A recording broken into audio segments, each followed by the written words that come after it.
اس لیے بالفرض اگر کوئی شخص ننگے سر نماز پڑھتا ہے تو زیادہ سے زیادہ مکروہ تنزیہی ہے،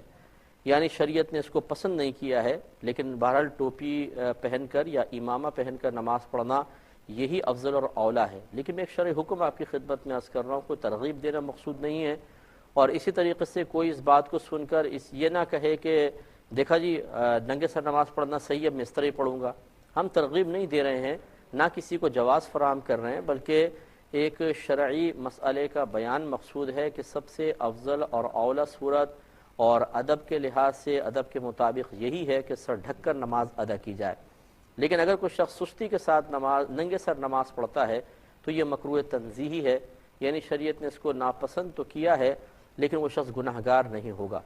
اور اگر کسی صحیح عذر کی بنا پر ہے، جیسے مثال کے طور پہ حالت احرام میں ہے، اب مرد تو سر ڈھک ہی نہیں سکتے ہیں، تو اب تو ننگے سر نماز پڑھنا واجب ہے۔ اور اسی طریقے سے اگر کسی کے سر میں شدید تکلیف ہے کہ اگر وہ سر ڈھکتا ہے تو گرمی کی وجہ سے اسے بہت شدید کھجلی ہوتی ہے، تکلیف ہوتی ہے، اور یا پھر گرمی کی وجہ سے سر مطلب بہت زیادہ اس کا ہیٹ اپ ہو جاتا ہے اور اس کو پھر اس سے اذیت پہنچتی ہے، اور اگر وہ ننگے سر نماز پڑھتا ہے، ہوا لگتی رہتی ہے تو خشوع و خضوع میں اضافہ ہوتا ہے، توجہ زیادہ نماز کی طرف ہوتی ہے، پھر تو علماء نے مستحب لکھا ہے کہ انسان ننگے سر نماز پڑھ لے۔ تو اس لیے ہر شخص کو اپنی نیت کا حال اور اپنے عذر اور مجبوری کے معاملات سب اپنے پیش نظر رکھنے چاہیے، پھر اس کے بعد وہ یہ فیصلہ کریں۔ بعض ہمارے حضرات جو ہیں وہ ننگے سر نماز پڑھنے کو بہت ہی شدت کے ساتھ لے لیتے ہیں کہ یہ مطلب جیسے مسجد کے اندر ہوتا ہے کوئی نمازی نماز پڑھ رہا ہے، اب یہ جاتے جاتے ٹوپی اٹھائیں گے اس کے سر پہ رکھ دیں گے۔ یاد رکھیں شدید مکروہ ہے۔ نبی کریم صلی اللہ علیہ وسلم نے نمازی کے آگے سے گزرنے کو اسی لیے منع کیا، جس کی حکمت علماء کرام نے یہ لکھی ہے کہ وہ شخص جب سامنے سے گزرتا ہے تو نمازی اور اللہ تبارک و تعالیٰ کے درمیان گویا کہ ایک راز و نیاز کی بات ہو رہی ہے، اور اب یہ سامنے سے نکلنے والا گویا کہ ان کے درمیان ایک رکاوٹ کا سبب بنتا ہے، اس سلسلہ مناجات کے درمیان وہ ایک مانع بن جاتا ہے، ایک رکاوٹ بن جاتا ہے، ڈسٹربنس کا سبب بنتا ہے۔ اس وجہ سے نبی کریم صلی اللہ علیہ وسلم نے اس کے بارے میں ارشاد فرمایا کہ اگر نمازی کے آگے سے گزرنے والا جانتا کہ اس گزرنے میں کیا گناہ ہے تو وہ اس ایک قدم اٹھانے سے جو اس نے نمازی کے آگے سے گزرنے کے لیے رکھا، اس مقام پر 40 سال تک کھڑا رہنا زیادہ پسند کرتا۔ تو معلوم یہ ہوا کہ جب نمازی نماز پڑھ رہا ہو تو اس کے خشوع و خضوع کی راہ میں رکاوٹ بننا بہت ہی سخت وعیدات کا سبب بن سکتا ہے۔ اب یہ بیچارے ان کو پتہ تو ہوتا نہیں ہے، مسائل معلوم نہیں ہوتے۔ ایک تو یہ مسجدوں کی ٹوپیاں پہن کے نماز پڑھنا، جو کھجور کی اب تو خیر نہیں آتی میرے خیال میں، کھجور کی ٹوپیاں،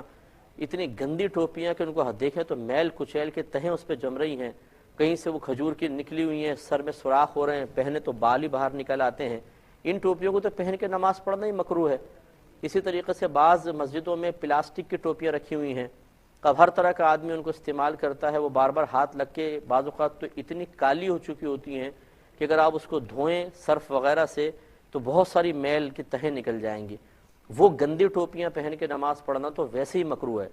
ان نمازی حضرات سے پوچھا جائے کہ کیا ان ٹوپیوں کو پہن کے آپ شادی بیاہ میں جا سکتے ہیں؟ ان ٹوپیوں کو پہن کے آپ کسی آفس فیکٹری میں جا سکتے ہیں؟ جائیں گے تو سمجھیں گے یتیم خانے کا انچارج آ گیا، آپ کے ہاتھ پہ شاید پیسہ رکھ دیں گے،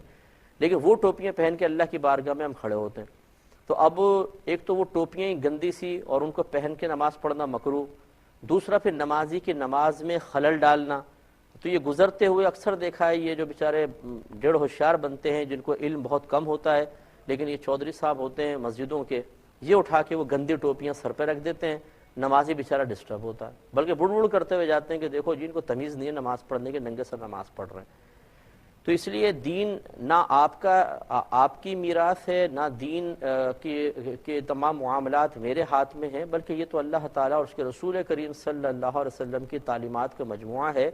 اس لیے نہ آپ اپنی ذاتی رائے سے کچھ کہیں، نہ میں اپنی ذاتی رائے سے کہوں، ہم یہ دیکھیں کہ ہمارے نبی کریم صلی اللہ علیہ وسلم نے کیا تعلیمات دی ہیں، علماء اور فقہا جو پرانے گزرے ہیں انہوں نے کیا کچھ لکھا ہے، اس کو جاننا ضروری ہے۔ ہم اپنی عقل سے بعض اوقات مسائل کو حل کرنے کی کوشش کرتے ہیں اور یہ قطعاً غیر مناسب ہوتا ہے۔ تو بہرحال ننگے سر نماز پڑھنا، مرد کی بھی میں بات کر رہا ہوں، خواتین پر میں آئے نہیں ہوں،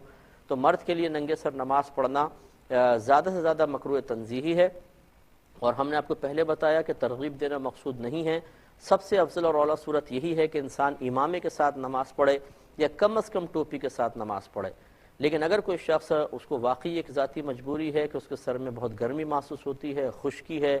یا ٹوپی وغیرہ پہنتا ہے تو بہت زیادہ کھجلی محسوس ہوتی ہے، بار بار توجہ سر کی طرف چلی جاتی ہے، یا اس کا سر گرم ہو جاتا ہے، اس کو بڑی اذیت اور تکلیف پہنچنا شروع ہو جاتی ہے،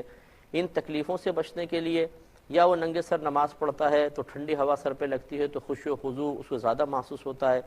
اس لیے اگر وہ ٹوپی اتار کے نماز پڑھتا ہے تو بہرحال شریعت نے اس کو اجازت دی ہے۔ اب یاد رکھیں کہ جس جسم کا حصہ